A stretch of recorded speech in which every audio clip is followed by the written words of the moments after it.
Hello friends, welcome to my channel Prabhat study by Prabhat Kumar. दोस्तों, आज का हमारा टॉपिक है ईवीएस एनसीईआरटी बेस्ड, जो कि सीटेट के एग्ज़ाम में 15 नंबर का पार्ट यहाँ से पूछा जाता है और 15 नंबर का पार्ट हमारा पेडागोजी से पूछा जाता है। तो दोस्तों, आज हम आपको 15 नंबर वाला पार्ट कंप्लीट कराने की कोशिश करते हैं। दोस्तों, क्लास को स्टार्ट करने से पहले बताना चाहते हैं कि अगर अभी तक आपने हमारे चैनल को सब्सक्राइब नहीं किया है तो सब्सक्राइब करिएगा, साथ ही साथ बेल आइकन को प्रेस करना बिल्कुल भूलिएगा, जिससे कि आने वाला हर एक नोटिफिकेशन आप तक जल्द से जल्द पहुँचे। तो आइए चलते दोस्तों, क्लास को स्टार्ट करते हैं।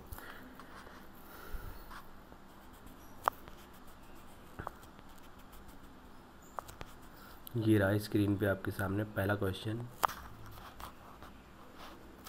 कह रहा है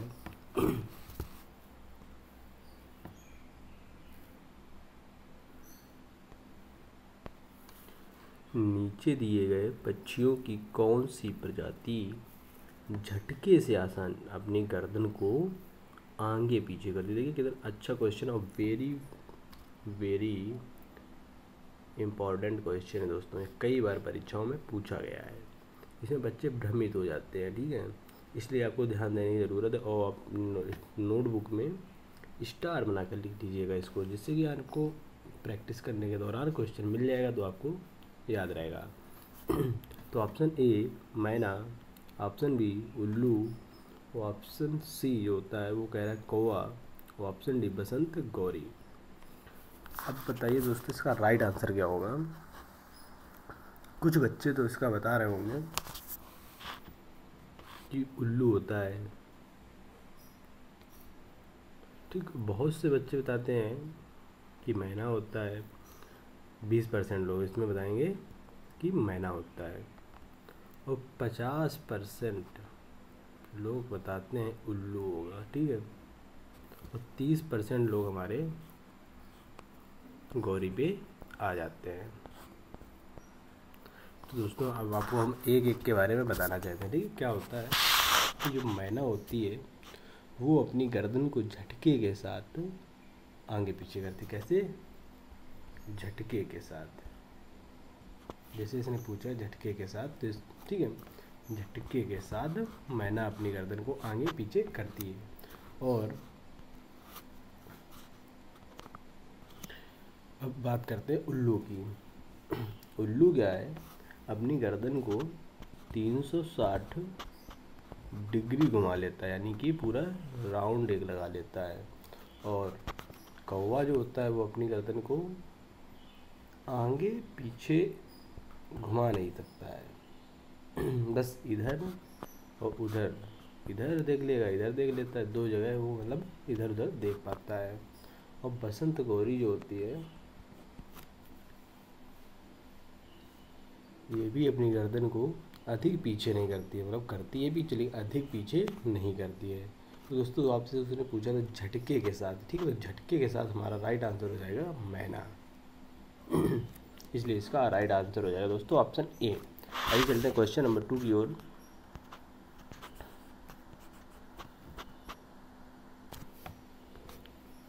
कह रहा है हाथियों के विषय में नीचे दिए गए कथनों पर विचार कीजिए। तो ऑप्शन ए, हाथी बहुत कम आराम करते हैं, यह एक दिन में केवल 2 से 4 घंटे ही सोते हैं, ठीक। ऑप्शन बी, एक बड़ा हाथी एक दिन में 200 किलोग्राम से अधिक पेड़ और झाड़ियाँ खा लेता है। ऑप्शन सी, इन्हें पानी और कीचड़ में खेलना बहुत भाता है, इससे इनके शरीर को ठंडक मिलती है, ठीक। ऑप्शन डी, हाथियों के किसी झुंड में सबसे बुजुर्ग हाथनी भी एक सभी फैसले लेती है, ठीक। तो ये आपके 4 ऑप्शन दिए गए हैं। अब इनके 4 ऑप्शन में से आपको कुछ कथन दिए गए हैं कि इनमें से कौन सा ऑप्शन सही होगा। तो ऑप्शन ए कह रहा है कि ए, बी और डी सही होगा। ऑप्शन बी कह रहा है कि ए, बी, सी सही होगा। ऑप्शन सी, बी और सी और डी सही होगा। या फिर ऑप्शन डी हमारा कह रहा है कि सी, डी, ए सही होगा। तो दोस्तों, एक बार क्वेश्चन को फिर से रिपीट करते हैं और कंफर्म कर चलते हैं कि कौन कौन सा ऑप्शन इसका सही होगा। तो कह रहा था कि हाथी बहुत कम आराम करते हैं, यह एक दिन में 2 से 4 घंटे सोता है। तो ये तो हमारा राइट आंसर हो जाएगा। और कह रहा है एक बड़ा हाथी एक दिन में 200 किलोग्राम, अब देखिए यहाँ पे मिस्टेक निकला है इसकी, 200 किलोग्राम नहीं, यहाँ पे 100 kg होना चाहिए था। तो ये तो हमारा गलत हो जाएगा, बी ऑप्शन। अब आइए सी की ओर चलते हैं। इन्हें पानी और कीचड़ में खेलना बहुत भाता है, इससे इनके शरीर को ठंडक मिलती है। अब देखिए ये बात तो बिल्कुल सही है, हाथी जो होते हैं हमारे कीचड़ में बहुत खेलते हैं और इनके कीचड़ में जब वो खेलते हैं तो उनके शरीर को ठंडक मिलती है। और ऑप्शन डी, हाथी क्योंकि किसी झुंड में सबसे बुजुर्ग हाथनी ही फैसला लेती है। तो ये भी हमारा राइट आंसर हो जाएगा कि हाथी का जो झुंड होता है उसमें सबसे बुजुर्ग जो होती है हाथनी ही, वो सभी फैसले वही लेती है। तो इसका राइट आंसर हमारा क्या हो जाएगा? तो ऑप्शन ए भी सही था, सी है और डी। अब इसमें से चेक कर लीजिए कौन सा मैच कर रहा है हमारा, ए डी सी। इसमें तो है नहीं, तो ए डी सी यानी कि इसका राइट आंसर हो जाएगा ऑप्शन डी। क्या हो जाएगा? ऑप्शन डी इसका राइट आंसर हो जाएगा। बहुत ही अच्छा क्वेश्चन है दोस्तों, इम्पॉर्टेंट क्वेश्चन है। इसे अगर आपको पीडीएफ चाहिए दोस्तों तो आप हमारे टेलीग्राम चैनल को ज्वाइन करिएगा, प्रभात स्टडी, लिंक आपको डिस्क्रिप्शन बॉक्स में मिल जाएगा। और साथ ही साथ अगर अभी तक आपने हमारे चैनल को सब्सक्राइब नहीं किया तो सब्सक्राइब करिएगा, साथ ही साथ बेल आइकन को प्रेस करना बिल्कुल भी भूलिएगा। आइए चलते हैं दोस्तों क्वेश्चन नंबर 3 की ओर।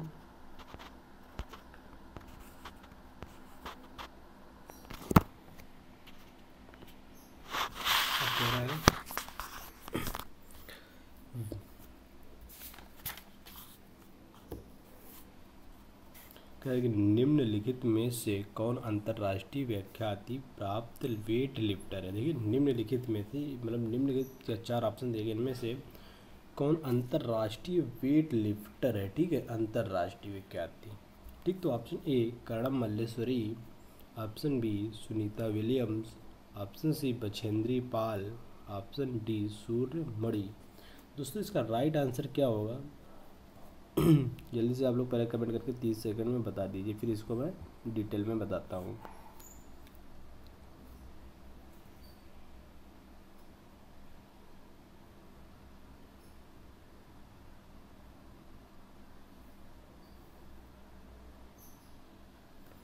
जी देखिए, आइए बताते हैं इसका राइट आंसर क्या होता है। अंतर्राष्ट्रीय ख्याति प्राप्त वेट लिफ्टर, एक सेकंड,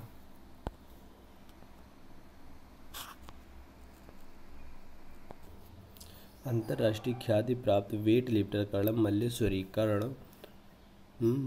भारत की महिला भारोत्तोलक है। ठीक है, इन्होंने 1992 में एशियन चैंपियनशिप मल्लेश्वरी ने कितने रजत जीते थे? 3 रजत। अब देखिए आपसे अभी पूछ सकता है कि 1992 में कर्णम मल्लेश्वरी ने कितने रजत जीते थे? तो आपका राइट आंसर हो जाएगा 3 रजत जीते थे। और उनको सबसे बड़ी कामयाबी वर्ष 2000 के सिडनी ओलंपिक में मिली थी। अब उन्हें सबसे बड़ी कामयाबी पहली बार 2000 में, ठीक है, 2000 में कहाँ मिली थी? तो सिडनी के ओलंपिक में मिली थी। जहाँ उन्होंने कांस्य पर कब्जा किया और इसी बात पदक के साथ ओलंपिक खेले। तो ये कांस्य पदक जीतने वाली प्रथम महिला खिलाड़ी, जब कोई प्रथम होता है तो उसको ज़्यादा वरीयता दी जाती है, तो वो प्रथम बनी थी। ठीक है, तो इसका हमारा ऑप्शन ए इसका राइट आंसर हो जाएगा, कर्णम मल्लेश्वरी। आइए चलते क्वेश्चन नंबर 4 की ओर। अब ये कह रहा है नीचे दिए गए समूह में जड़ों का समूह कौन सा है? तो ऑप्शन ए गाजर, चुकंदर, मूली, ऑप्शन बी चुकंदर, आलू, अदरक, ऑप्शन सी गाजर, हल्दी, अदरक, ऑप्शन डी शकरकंदी, मूली और हल्दी।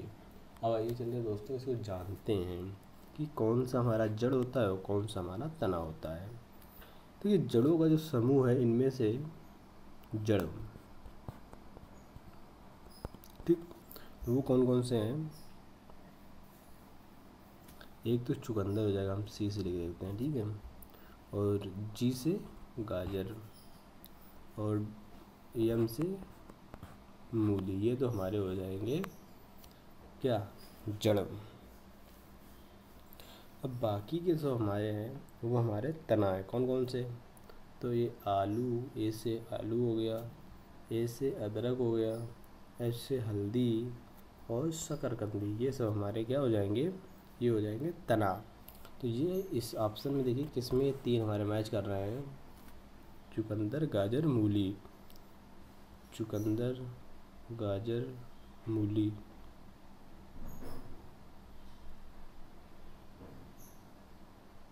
तो दोस्तों इसका राइट आंसर हमारा हो जाएगा ऑप्शन ए। ये ऑप्शन ए की ओर जा रहे हैं।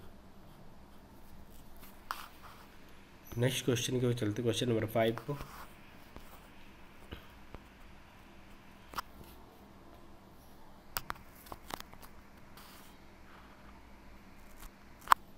कह रहा है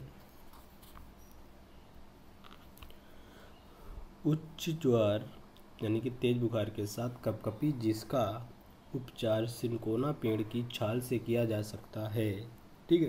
अब जब उच्च बुखार आता है वो बीमारी कौन सी होती है, तो option A dengue, option B म्यादी बुखार, option C malaria, option D chikungunya. तो दोस्तों जो हमारी ऑप्शन इसका राइट आंसर हो जाएगा मलेरिया, ठीक। तो इसका मलेरिया, जब तेज बुखार हमारा आता है कपकपी के साथ तो उस सिरकोना वृक्ष के छाल से उसका उपचार होता है, वो बीमारी होती है मलेरिया। अब ये मलेरिया क्या होता है, मलेरिया या ध्रुवांत एक वाहक जनित संक्रामक रोग है जो प्रोटोजोआ यानी कि परजीवी द्वारा मतलब दूसरे के द्वारा फैलता है। मादा मलेरिया के परजीवी का वाहक मादा एनाफिलीज मच्छर। अब देखिए कितना अच्छा नाम है, मादा एनाफिलीज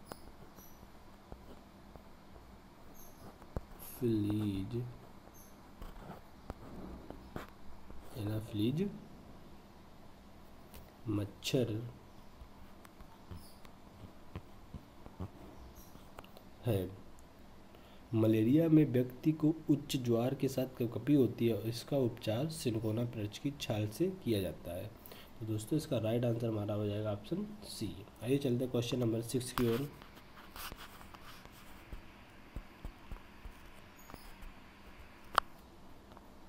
कह रहा है कि चेराव नाच कहाँ का है। अभी नृत्य से क्वेश्चन सीटेट में हर बार ये क्वेश्चन आता ही आता है, ठीक है। तो चेराव नाच कहाँ का मतलब कहाँ के लोग करते हैं, तो option A Meghalaya, option B Jharkhand, option C Mizoram और ऑप्शन डी मणिपुर। तो दोस्तों इसका राइट आंसर हमारा हो जाएगा ऑप्शन सी यानी कि मिजोरम। तो ये जो राइट आंसर हो जाएगा सी, मिजोरम के लोग चेराव नाच करते हैं। क्वेश्चन नंबर 7 की ओर चलते हैं।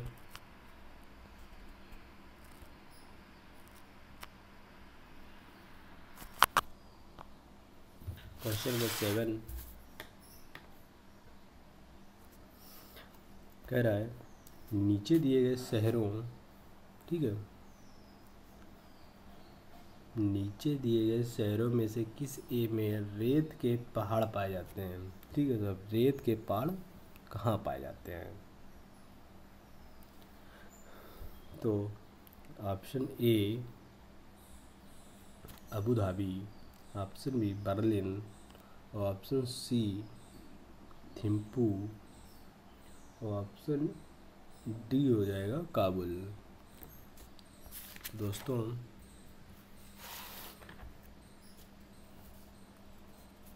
तो इसका जो राइट आंसर हमारा हो जाएगा वो हो जाएगा अबू धाबी।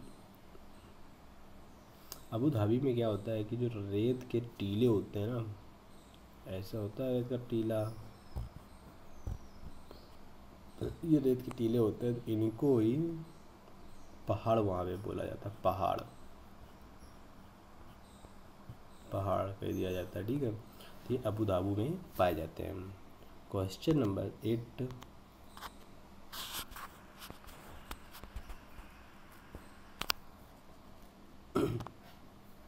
कह रहा है नारियल डली हुई किसी भी करी के साथ उबला हुआ ट्रैपिकोआ निम्नलिखित में से किसके क्षेत्र का लोकप्रिय भोजन है।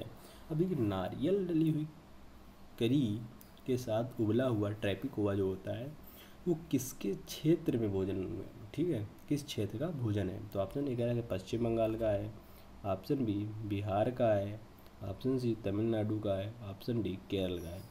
तो सभी लोग दोस्तों जानते होंगे ये दक्षिण भारत का हमारा जो पार्ट है, ठीक है, ये जो केरल होता है, ठीक है, ये केरल है हमारा।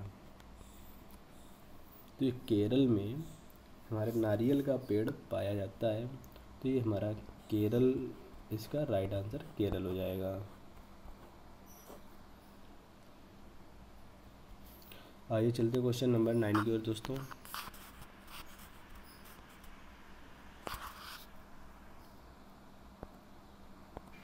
तो ये रहा स्क्रीन पे आपके सामने हमारा क्वेश्चन नंबर 9। कह रहा है निम्नलिखित, एक सेकंड, क्या है, निम्नलिखित में से क्या पेट्रोलियम से प्राप्त नहीं होता है। अभी 4 ऑप्शन दिए गए हैं, इनमें से आपको छांट के बताना है कि पेट्रोलियम से क्या प्राप्त नहीं होता है। तो ऑप्शन ए मोम, option B grease, option C कोयला और ऑप्शन डी डीजल। तो दोस्तों पेट्रोलियम से प्राप्त होने वाले उत्पाद प्राकृतिक गैस ग्रीस, ठीक है, तो ग्रीस,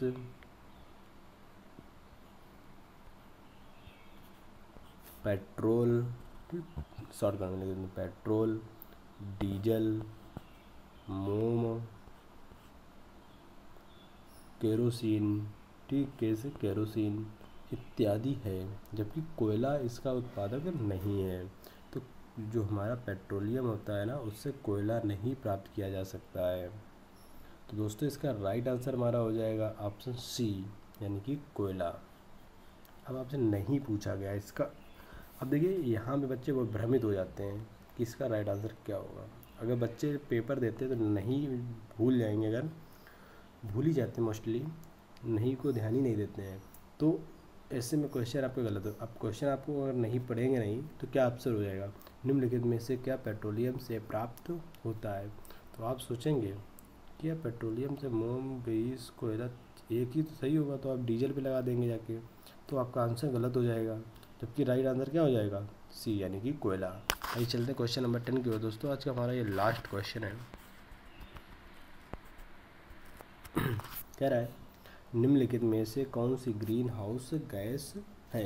अब ग्रीन हाउस गैस कौन सी है, तो option A carbon dioxide, option B methane और ऑप्शन सी जल वाष्प, ऑप्शन डी ये सभी। तो देखिए दोस्तों क्या होता है, ग्रीन हाउस गैसें वे गैसें होती हैं जिनका असंतुलन पर्यावरण परिवर्तन का उत्तरदायी होता है। ग्रीन हाउस गैस सामान्यतः carbon dioxide, methane, nitrous oxide, chlorofluorocarbon, ozone, जल वाष्प होती हैं। इनमें कार्बन डाइऑक्साइड की मात्रा सर्वाधिक होती है। कह रहा है कि निम्नलिखित में से ग्रीन हाउस गैस कौन सी है। तो दोस्तों इसका राइट आंसर हमारा हो जाएगा ये सभी, क्योंकि उसमें जो होता है ना ग्रीन हाउस गैस में कार्बन डाइऑक्साइड सबसे अधिक पाई जाती है, इसके बाद मीथेन भी पाई जाती है और जलवाष्प भी हमारा पाया जाता है। तो दोस्तों इसका राइट आंसर हमारा हो जाएगा ऑल ऑफ दीज, यानी कि सभी।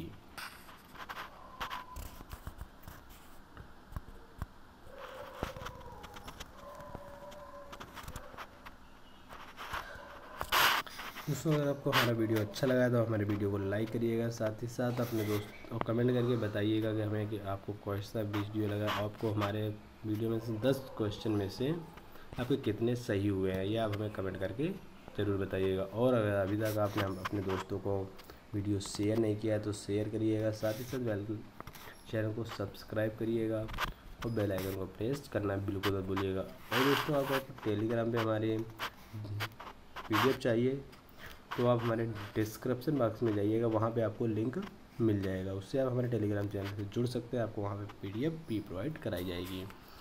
धन्यवाद दोस्तों, आज के लिए इतना ही।